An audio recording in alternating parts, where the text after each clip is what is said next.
भेटलंय नाही. 6 महिने झाले मजुराची मजुरी भेटली नाही. एमआरईचा मजूर असतो ना, तो 24 तासाच्या आत मजुरी द्यायला पाहिजे.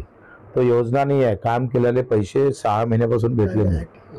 आणि दिव्यांगाचे अर्धे पैसे अजूनही 3 महिन्याचे भेटले नाही. आणि श्रावणबाळ जे आपले वृद्ध लोक आहेत त्यांचे पैसे 4 महिने झाले भेटले नाही. आणि मी हा प्रश्न विचारला होता विधानसभेत असताना अजितदादाला, तर म्हटलं बघ तुम्ही कलेक्टरचा पगार थांबत नाही, तो 5 तारखेच्या आत होतं. दादा तुमचंही मानधन 5 तारखेच्या आत होतं. आणि ज्याला खरी गरज आहे त्याचं मानधन 4-4 महिने होत नाही. आणि हे असं होणार नाही, असं होत नाही. असं झालं तर मी वित्त सचिवाचा पगार थांबवणार. दादानं दादागिरी तर दाखवली सभागृहात, पण ते सगळे फुसकी निघाली. आणि ना 5 तारखेच्या आत पगार भेटला निराधार लोकांना, ना त्या वित्त सचिवाचा पगार थांबला. रंगबाजी कुठे करावे दादाला अजून समजलं नाही. अगर मैं वहाँ वित्त मंत्री रहता था तो ठोक डालता था वित्त सचिव. आता तुमचं दादांना म्हणणं काय? दादागिरी इथं दाखवली पाहिजे ना. त्या रेतीच्यासाठी तुम्ही दादागिरी दाखवली तर दिव्यांगासाठी दाखवा ना. अजूनही 6-6 महिने पगार नाही आहे. रुमाच्या ह्याच्यात तुम्ही दादागिरी दाखवता, इथं कुठे गेली? इथं दादागिरी दाखवत नाही. गरिबांसाठी तुमची दादागिरी जाते कुठं? घरकुलाचे पैसे भेटले नाही अजूनही.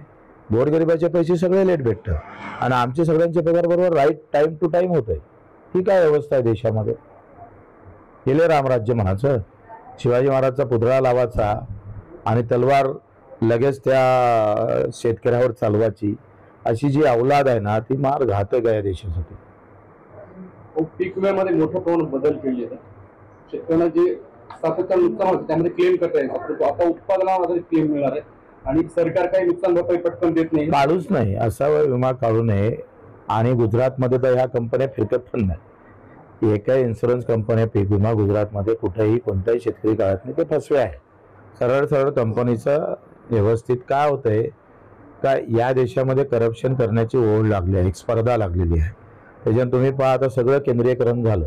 म्हणजे तुमच्या चादरी जरी विकत घ्यायच्या होत्या तर पहिले जिल्हा रुग्णालय त्यांच्या स्तरावरून घ्यायचे, आता ते काय राज्य स्तरावरून घेतं. चादरीतही मग कमिशन भेटलं पाहिजे. सगळं म्हणजे औषधीपासून सगळं सगळ्या मंत्र्यांना घडलं की भाई वो जिले पर तुम बेचेंगे तो हमको क्या मिलेगा, तो फिर इकट्ठा होके बेचो. सगळे आका आहे. सगळे मंत्री अर्धे अधिक मंत्री आका आहे त्या खात्याचे. ते फक्त पैसे कमवालेच ते मंत्रीपद घेतात, दुसरं काही नाही. सगळ्यांचे आका कोण आहेत? तेच आपले देवेंद्रजी, ते मोठे आका. मंत्री बारके आका.